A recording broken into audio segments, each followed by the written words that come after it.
अब तक आपने पढ़ा कि हर्षित को पता चलता है कि उसकी बहन ने प्रॉब्लम अच्छे से सॉल्व कर ली है तो वह बोनस देने का फैसला करता है और वहीं दूसरी तरफ कॉर्पोरेशन से मदन मेहता को मार के निकाल दिया जाता है।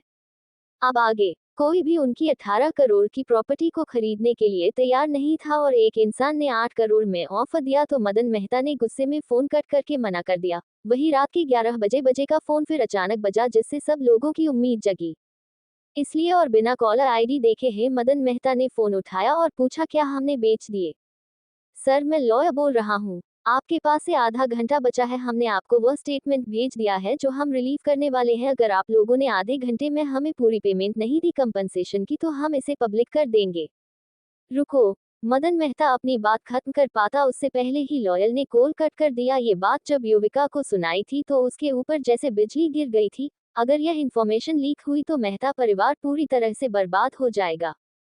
तभी युविका के फोन पर मैसेज आया। मीना मेहता ने फोन लेकर मैसेज देखा तो उनके एक्सप्रेशन खराब हो गए। रात के 11:45 मीना ने रिक्वेस्ट करना शुरू कर दी, क्या हम उन प्रॉपर्टीज को 8 करोड़ में नहीं भेज सकते?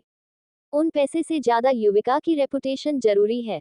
भले ही उन्हें पता था कि उन्हें बहुत बड़ा नुकसान होने वाला है मगर उनके पास और कोई रास्ता नहीं था। अगर अनामिका ने युविका ने क्या किया है ये बात पब्लिक कर दी तो पूरे देश को पता चल जाएगा और युविका के साथ साथ उसके पेरेंट्स और उनकी कंपनी की भी रेपुटेशन बिल्कुल खराब हो जाएगी। लेकिन मदन मेहता अभी भी करने के लिए तैयार नहीं था। तो मीना बोली, पैसा तो हाथ की मेल है, आता जाता रहता है। अगर और उसके अलावा अगर मॉम ने अपने शेयर से युविका को देने के लिए मान गई तो हमारे पैसे और भी बढ़ जाएंगे, हमें बेच देनी चाहिए। जीविका की रिपीटेशन ज्यादा जरूरी है। मदन, वक्त खत्म हो रहा है। तुम कॉल नहीं करोगे तो और लेट हो जाएगा। उसे खरीदने वाले इंसान को भी तो पूरा पेमेंट करने के लिए पैसे अरेंज करने होंगे और टाइम चाहिए होगा। हिचकिचाना बंद करो और बेच दो। फाइनली मीना के बार बार कहने पर मदन मेहता ने फोन उठाया और अपने एजेंट को कॉल किया। जब एजेंट ने सुना कि वह बेचने के लिए तैयार है तो उसने तुरंत बायर को कॉल लगाया। थोड़ी देर बाद उसने फिर मदन मेहता को और फिर से फोन करके कहा, सर, खरीदार का कहना है कि अगर आप प्राइस 7 करोड़ कर देते हैं तो वह खरीदेगा। क्या मैंने ऐसा सोचा था 8 करोड़ है? वह फिर से प्राइस कम क्यों कर रहा है?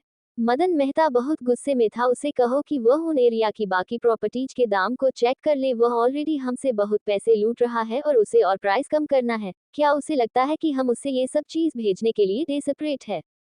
क्या उसे लगता है कि हम बेवकूफ है? सर, प्लीज शांत हो जाए, मैं नहीं बेचूंगा, मदन मेहता ने गुस्से में कहा और फोन कट कर दिया। उसकी यह बात सुनने के बाद युविका और मीना फिर से पैनिक करने लगे और उसका मन बदलने के लिए मानने लगे। ऑलरेडी 11:50 हो गए थे। अगर उन्होंने अभी जल्द से जल्द प्रॉपर्टी नहीं बेची और एक बार न्यूज़ बाहर आ गई तो वह लोग कुछ भी नहीं कर पाएंगे। ये लोग हमारे साथ बहुत नाइंसाफी कर रहे हैं। मदन मेहता ने कंप्लेंट की और फ्रस्ट्रेटेड हो गया क्योंकि उसका गुस्सा निकालने के लिए उसे कोई जगह नहीं मिल रही थी। मीना और युविका ने रोते हुए उसे रिक्वेस्ट करना जरूर की। थोड़ी देर मनाने के बाद फाइनली बदल मेहता का गुस्सा कम हुआ और उसने फोन पकड़ते हुए कहा, फाइन 7 करोड़ ठीक है, लेकिन मुझे वह सब के सब पैसे एक साथ चाहिए। मदन मेहता ने ऑलरेडी कॉन्ट्रैक्ट बनवा कर भेज दिया था। जैसे ही दूसरी पार्टी पैसे दे दे और उस पर साइन कर दे वह कॉन्ट्रैक्ट इफेक्टिव हो जाएगा। सर, उनका कहना है कि अब वह ये सारी प्रॉपर्टीज तभी बिके खरीदेंगे जब कीमत 6 करोड़ होगी, वरना नहीं।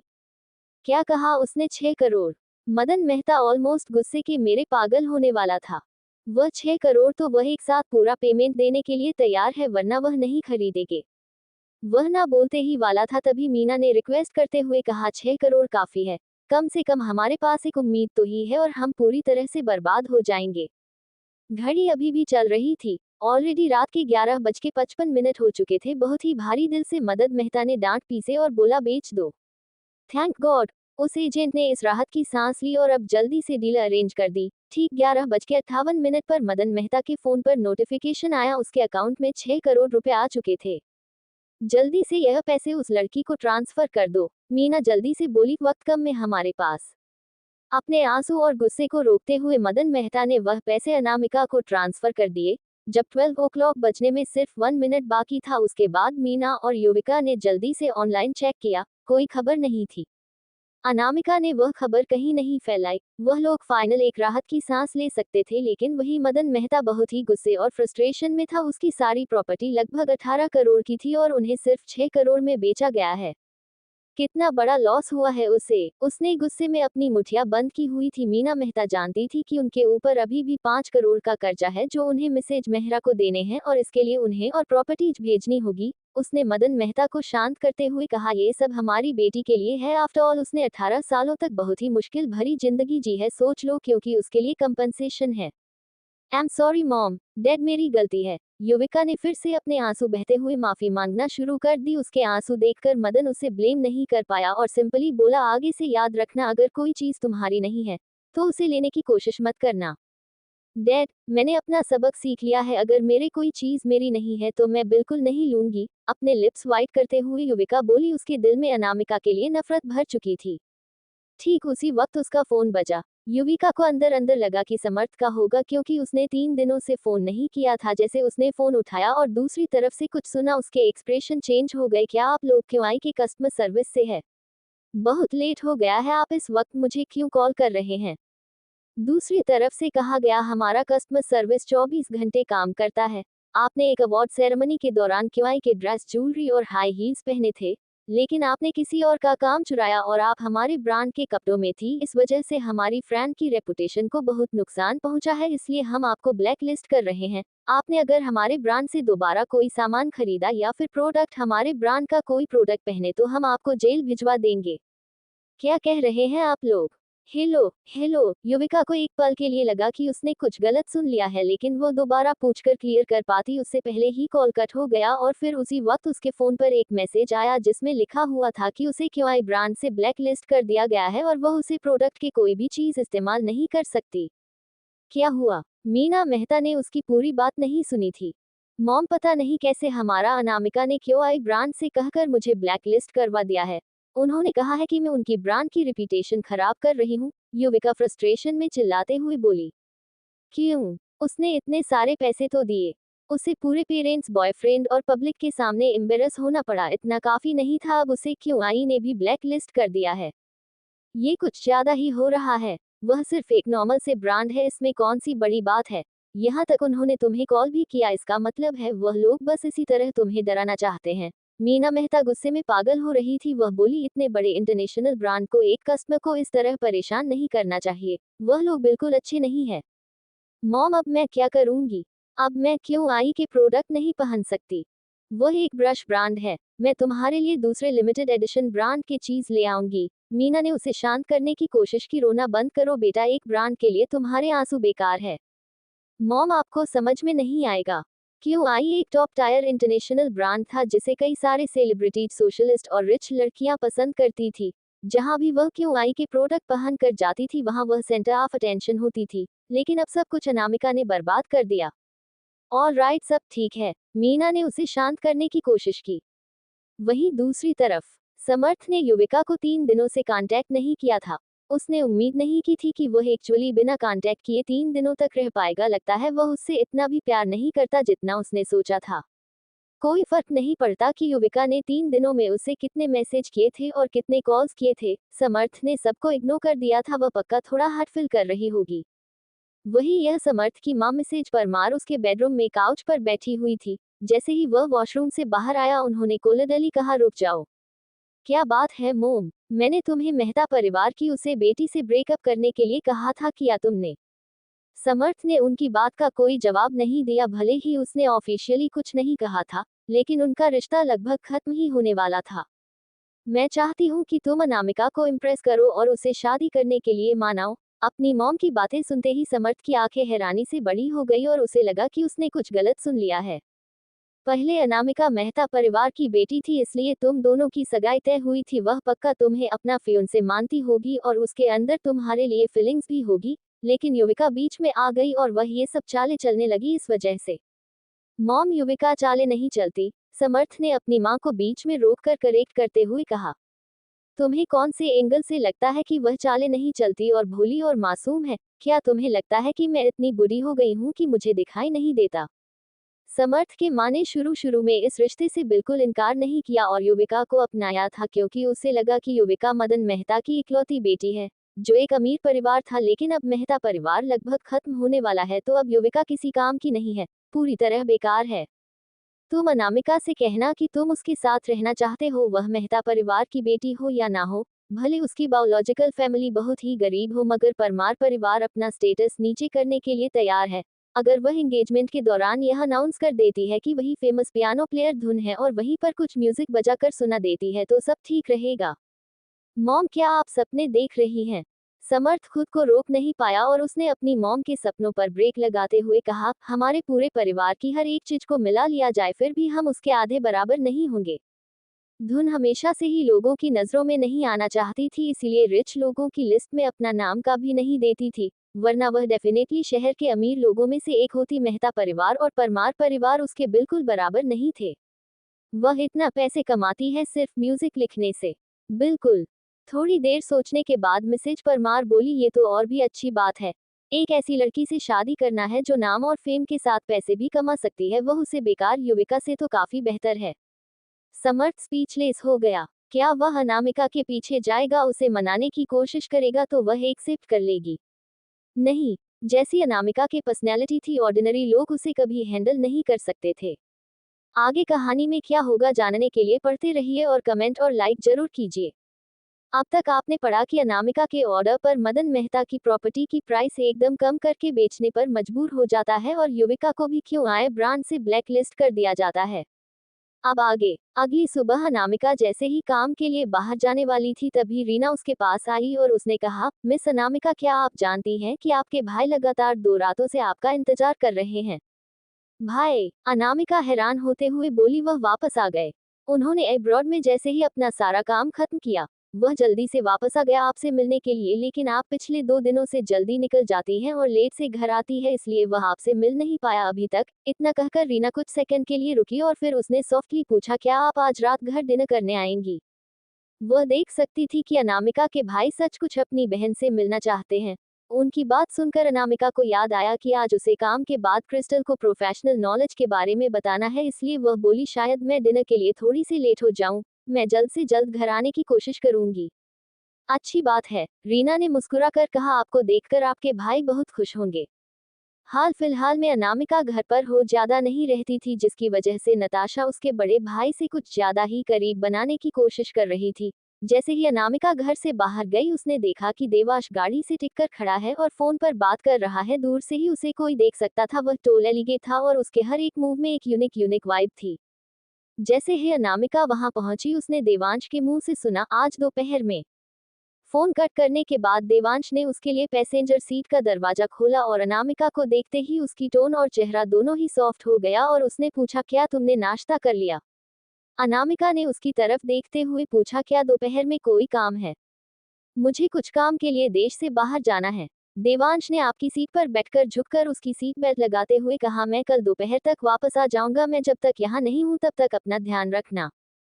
मैं बच्ची नहीं हूँ। ये सुनकर देवांश के चेहरे पर थोड़ी सी नाखुशी हुई, मगर वह बोला, मैं जल्द से जल्द सारी चीजें समेटकर वापस आने की कोशिश करूंगा। तुम सिर्फ एक दिन के लिए बिजी होने वाले हो। अनामिका जानती थी कि वह उसके लिए कुछ ज्यादा ही कंसर्न है। वह बोली, चिंता मत करो, मैं अपने अच्छे से ध्यान रखूंगी। ये सुनते ही देवांश की आंखें सॉफ्ट हो गई और वह बोला, वह जो पीछे बैग है तुम्हारे लिए है, देखो तो खोल के। अनामिका ने पीछे वाली सीट से वह बैग लिया और खोल कर देखा तो उसके अंदर वह सारी चीज थी जो उसे पीरियड में जरूरत पड़ सकती थी, और उसके अंदर एक गर्म पानी का एक बोतल और स्नैक्स भी थे। देवांश को डर था कि ओब्रोया परिवार ने अनामिका के यहाँ आने के बाद ये सारी चीज तैयार नहीं की होंगी या फिर उनका ध्यान नहीं गया होगा। अगर यह चीजें तुम्हारे लिए अच्छी नहीं है तो मैं तुम्हारे लिए कुछ और ले आऊंगा। अनामिका हल्का शर्मा, वह जानती थी उसका मतलब क्या है। ये जिंजटी है जो तुम्हारे पीरियड्स के दौरान मैं तुम्हारे दर्द को कम करने में मदद करेगी, और यह हॉट वाटर बॉटल का जब भी तुम्हें थोड़ा अनकंफर्टेबल फील हो तब तुम पी लेना, और तुम अपने पीरियड के दौरान स्नैक्स दिखा सकती हो। अनामिका को ऑफिस के नजदीक छोड़ने के बाद देवांश ने गाड़ी का दरवाजा खोला और उसे गले लगाए हुए बैठे रहा। वह उसे जाने नहीं देना चाहता था। वह बोला, मैंने अपनी गार्डन में बहुत सारे मैरीगोल्ड के फूल लगवाए हैं, तब मैं वापस आऊंगा तो दिखाने ले चलूंगा। ओके, ठीक है। अपने आप को कल के कंपटीशन के लिए ज्यादा परेशान मत करना, बस तुम अपनी पूरी कोशिश करना। देवांश ने उसकी तरफ देखा, उसकी एक्सप्रेशन बिल्कुल सॉफ्ट थे और उसकी आंखों में प्यार दिखाई दे रहा था। मैं कल कंपटीशन शुरू होने से पहले वापस आ जाऊंगा। ओके, कोई जल्दी नहीं है, कल मिलते हैं। देवांश ने अनामिका के फोरहेंड पर किस किया और फिर चला गया। भले ही अनामिका पूरे दिन कंपनी में बहुत बिजी रही, काम के बाद अनामिका ने क्रिस्टल को कुछ डिजाइनिंग टेक्निक्स और टिप्स दिखाएं और उन लोगों को वक्त का पता चलता है उससे पहले रात के 9 बजे बज चुके थे। मैम चलिए मैं आपको डिनर करवाती हूँ। क्रिस्टल को काफी गिल्टी फील हो रहा था, आपने मुझे इतने सारे मेथड सब्जेक्ट सिखाए और आप मेरे साथ कल कंपटीशन में भी जाएंगी, आज रात में आपके ट्रीट दूंगी। ठीक है, जल्दी से कुछ खा लेते हैं। अनामिका को अभी भी घर जाना था अपने भाई से मिलने। यहाँ पर आसपास क्या अच्छा मिलता है? यहाँ पर आसपास तो सबसे अच्छा एक चाइनीज खाने का ठेला है, वहाँ चाइनीज बहुत अच्छे मिलते हैं। क्रिस्टल ने खुश होकर कहा, लेकिन अचानक से कुछ रियलाइज हुआ और वह खुद को रोकते हुए बोले, नहीं नहीं, कहीं और चलते हैं। नहीं कोई बात नहीं, हम वही चलते हैं। हाँ। क्रिस्टल को ऐसा लग रहा था कि उसे जगह का एनवायरनमेंट अनामिका के स्टेटस से सूट नहीं करता है। अनामिका ने वह बैग उठाई जो देवांश ने उसके लिए तैयार किया था और बोली, चलो चलते हैं। मैम इस बैग में क्या है? क्रिस्टल ने कभी भी इतना क्यूट बनी जैसा खूबसूरत से बैग नहीं देखा था और वह अनामिका के हाथ में बहुत खूबसूरत लग रहा था। कुछ पर्सनल चीजें हैं, अनामिका ने कहा, और जब उसे देवांश का ख्याल आया तो उसकी एक्सप्रेशन सॉफ्ट हो गए। कंपनी से वह चाइनीज का ठेला सिर्फ 10 मिनट की दूरी पर था और इस वक्त ज्यादातर लोग वहां पर नहीं थे। क्रिस्टल ने अनामिका की पसंद पूछी और काफी सारा खाना ऑर्डर किया। वह छोटे से टेबल पर पहुंच गए। क्रिस्टल टिश्यू लेकर खुद टेबल साफ करने लगी। मैम मैं कल के कंपटीशन को लेकर थोड़ी सी नर्वस हूँ। क्रिस्टल को डर था कि कल अगर वह अच्छा नहीं करेगी तो कंपनी के साथ साथ अनामिका का भी नाम खराब होगा।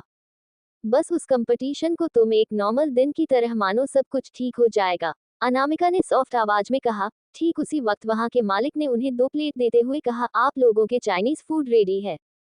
Thank you. मैम क्या आपको उसे खुशबू महसूस हो रही है? कितनी अच्छी है। सामने चाइनीज खाने को देखकर ही क्रिस्टल के मुंह में पानी आ रहा था। वह बोली, यह रहा आपका। Thank you. अनामिका ने ले लिया और पूछा, तुम यहाँ अक्सर आती हो? क्रिस्टल की बातों से लग रहा था जैसे वह बहुत अच्छे से इस ठेले के मालिक को जानती हो। हाँ। क्रिस्टल मुस्कुराए और उसने कहा, कुछ वक्त तक मैं कभी कभी रात के लिए 11 या 12 बजे तक काम करती हूँ और उसके बाद मैं यहीं आ जाती हूँ।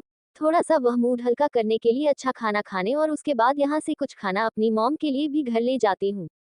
वह ठेले वाले या लगभग 1 साल से ही यहाँ पर ठेला लगा रहे थे और क्रिस्टल अक्सर यहाँ आती जाती थी, इसलिए वह लोग एक दूसरे को अच्छे से जानते थे। अनामिका कुछ कहने ही वाली थी उसके फैमिली बैकग्राउंड के बारे में पूछने के लिए, तभी अचानक 5 से 6 गाड़ियां वहां पर आकर रुकी और उनमें से कम 20 गुंडे बाहर आए और उन लोगों को घेर लिया। कौन हो तुम? क्रिस्टल हैरान हो गई और उसने सेंसिटिविटी अनामिका के कपड़े पकड़ते हुए कहा, तुम लोग जिसे ढूंढ रहे हैं वह हम नहीं है। उस लीडर ने पहले अनामिका और फिर क्रिस्टल की तरफ देखकर अपने साथियों को देखा और हाँ मैं सर हिलाया ये कंफर्म करने के लिए कि वह दोनों ही है। उसने हाथ के इशारे से किया तो उसके सारे आदमी एक साथ अपने हाथ में हॉकी स्टिक्स और डंडे लेकर उनकी तरफ आगे बढ़े, ऐसे जैसे वह लोग उन्हें मार मार कर जान से मार देना चाहते हो। तुरंत अनामिका ने क्रिस्टल को पीछे कर दिया और खुद भी पीछे हट गई, जिसकी वजह से जहां वह लोग बैठे हुए थे वहां एक साथ कई सारी हॉकी स्टिक्स और डांडे आकर गिरे। लेकिन वह लोग वहां से वक्त पर रह गए थे, वरना वह सब उनके सर पर लगता। क्या आप लोगों से कोई गलती हुई है और आप लोगों में कोई और समझ रहे हैं? क्रिस्टल अनामिका के साथ पीछे आ गई थी। उसने टेबल की तरफ देखा जहां सारा खाना गिर चुका था और टेबल पर रखा हुआ अनामिका का क्यूट सा बनी बैग भी खराब हो गया था। जैसे ही अनामिका उसे उठाने वाली थी, फिर से उनके सर की तरफ बहुत सारे हॉकी स्टिक्स और डंडे गिरे। लेकिन खुशकिस्मत से उसके रिफ्लेक्स तेज थे और वह अचानक से इस अटैक से दूर हट गई और इस प्रक्रिया में उसने 2-3 गुंडों को तेजी से मारा भी। रुक जाओ, प्लीज रुक जाओ। वह स्टॉल का ओनर काफी डर गया और उसने जल्दी से आकर रिक्वेस्ट करते हुए कहा, मैं बस यहाँ पर अपना छोटा सा बिजनेस चलाना चाहता हूँ, प्लीज वहाँ पर दया कर दो और इन्हें मारो मत। ये सब कुछ मैंने बिल्कुल नया खरीदा है और ये तो 2 छोटी छोटी लड़कियां हैं, प्लीज इन्हें छोड़ दो। शायद उस स्टॉल ओनर की बातों से उन गुंडों को गुस्सा आ गया, इसलिए उसने अपनी स्ट्रीक स्टाइल पकड़ते हुए उसकी तरफ कदम बढ़ाए। पीछे हट जाओ, उस आदमी ने पैनिक में अपना हाथ में किया और उधर के मारे कांपने लगा। तभी अनामिका ने उनमें से 2 गुंडों को किक मारी और उन्हें दूर भेज दिया, और जिसकी वजह से 2-3 लोगों के सर पर चोट आ गई और बाकी सब लोग जो परेशानी खड़े कर रहे थे उन्हें भी अनामिका ने कुछ प्लेट्स और आसपास रखा हुआ पत्थर चलाकर मार दिए, जिसकी वजह से उन्हें काफी दर्द हो रहा था, जिसकी वजह से उन्हें और भी गुस्सा आ गया और वह लोग डायरेक्ट अनामिका की तरफ बढ़ने लगे। मैं ये लोग हैं कौन? क्रिस्टल, जिसे अनामिका ने पीछे कर लिया था, उसने अगले ही सेकंड देखा कि बहुत सारे गुंडे एक साथ डंडे लेकर उनकी तरफ बढ़ रहे हैं। वह इतनी डरी हुई थी, उसके चेहरे का पूरा रंग उड़ गया। अब वह क्या करेंगे? वह लोग कुछ भी नहीं कहेंगे और नहीं कुछ करेंगे, बस उन्हें मरने लगा आए हैं वह लोग। लेकिन अनामिका ने क्रिस्टल और उस स्टोर के मालिक को एक जगह पीछे छुपा दिया और ढेर सारे गुंडों के सामने अपने कोड ऑरा के साथ अकेले खड़ी हो गई और उसने पूछा, किसने भेजा है तुम लोगों को? ये छोटे छोटे कीड़े फिर से आ गए उसे प्रवोक करने के लिए, क्या इन्हें मरना है? उन सारे गुंडों ने जवाब नहीं दिया, वह अपने पूरी ताकत लगाकर पहले उससे डील करना चाहते थे। अब अगर उनमें से किसी ने तीनों में से एक भी को भी पकड़ लिया तो बाकी दो लड़की लोग अपने आप सरेंडर कर देंगे। कौन है ये लोग? उस स्टोर के मालिक के अपने सर उठाकर बाहर देखा तो फिर से लड़ाई शुरू हो गई थी। वह इतना डर गया कि उसने अपना सर नीचे कर लिया और क्रिस्टल से पूछा, मुझे कोई आइडिया नहीं है। क्रिसिल ने भी अपना सर उठाकर बाहर का सीन दिखा। 20 से भी ज्यादा गुंडे एक साथ उसकी बॉस को परेशान कर रहे थे। नहीं, ऐसा नहीं हो सकता। पहले पुलिस को बुलाते हैं। हाँ, पुलिस को बुलाते हैं। दोनों ने अपने फोन से निकले, उनके हाथ कांप रहे थे। उन्होंने इमरजेंसी नंबर डायल किया। पुलिस को बुलाओगे? हाँ। कुछ गुंडों ने उनके एक्शन नोटिस कर लिए और उनका फोन छीनकर जमीन पर फेंक दिया और उसे छोटे से फूड कार्ट को नीचे गिरा दिया, जिसके अंदर वह कार्ट का मालिक और क्रिस्टल भी दब गए थे। कुछ गुंडे तो जानबूझकर उस कार्ट के ऊपर ही खड़े हो गए, जिससे क्रिस्टल और वह स्टॉल का मालिक बाहर नहीं निकल पा रहे थे और उन्हें बहुत दर्द हो रहा था। जब उन लोगों ने देखा कि उनके अंदर वहां से बाहर निकालने की हिम्मत नहीं है, तो एक गुंडे ने अपनी हाउस स्टिक उठाई और क्रिस्टल की तरफ मारी। लेकिन क्रिस्टल ने अपने हाथ से उसे ब्लॉक कर दिया, जिसकी वजह से उसके हाथ पैर बहुत चोटल हो गया। क्या तुम ठीक हो? वह मालिक बहुत ही परेशान था और दूसरे गुंडों ने भी फिर अपने सटीक हटाया और उसे मारने लगा। वही अनामिका ने जो पीछे मुड़कर देखा कि वह लोग खतरे में है, तो अपने सामने के गुंडों को जल्द से जल्द निपटाया और वहां दौड़ते हुए भाग दूसरे गुंडे ने एक चाकू निकालकर क्रिस्टल की तरफ कर दिया था। उसे ऑर्डर से मिले थे कि अनामिका और क्रिस्टल को बुरी तरह से घायल करना है। अनामिका ने दौड़कर जाकर उस गुंडे से उसकी नाइफ छीन ली और अपनी तरफ आते हुए हॉकी स्टिक्स को देखकर जल्दी से उन्हें हाथ से ब्लॉक किया और सारे गुंडों को नीचे गिरने के बाद उसे कार्ट को उठाकर क्रिस्टल और क्रिस्टल ओनर को बाहर निकाला। मैम, क्या आप ठीक है? क्रिस्टल ने 10 से 20 ज्यादा गुंडों को जमीन पर पड़े हुए देखा और उसे समझ नहीं आ रहा था कि उसकी बॉस कितनी ताकतवर है। उसने जल्दी से पूछा, क्या आपको चोट लगी है? तभी क्रिस्टल की नजर अनामिका के हाथ पर गई, जिस पर डंडे लगने की वजह से खून आ रहा था। उसकी बॉस को चोट लग गई है क्योंकि वह उन्हें बचाने की कोशिश कर रही थी, वरना उसकी बॉस की स्किल जितनी अच्छी है कोई उन्हें नुकसान नहीं पहुंचा सकता। अनामिका ने भी अपने हाथ की चोट नोटिस की, जो पूरी तरह से अजीब सी दिख रही थी। ठीक उसी वक्त गुंडे ने उठकर एक चाकू पड़ा और उसे स्टोर के मालिक को गर्दन से पकड़कर उसकी गर्दन पर चाकू रख दिया, जिससे वह स्टोर का मालिक बहुत डर गया। क्या कर रहे हो तुम? जाने दो उन्हें। क्रिस्टल ने उम्मीद नहीं की थी कि वह लोग उसे आदमी को हॉस्टेज बना लेंगे। वह लोग जल्दी से पीछे पीछे अपनी गाड़ियों की तरफ जाने लगे और गाड़ी में बैठने से पहले उन्होंने उसे स्टोर के मालिक को वही धक्का दे दिया। क्या आप ठीक है? क्रिस्टल जल्दी से वहां पहुंची, लेकिन उसके हाथों में भी चोट लग गई थी, इसलिए वह उन्हें सपोर्ट करके उठा नहीं पा रही थी। आगे कहानी में क्या होगा जानने के लिए पढ़ते रहिए और कमेंट और लाइक जरूर कीजिए।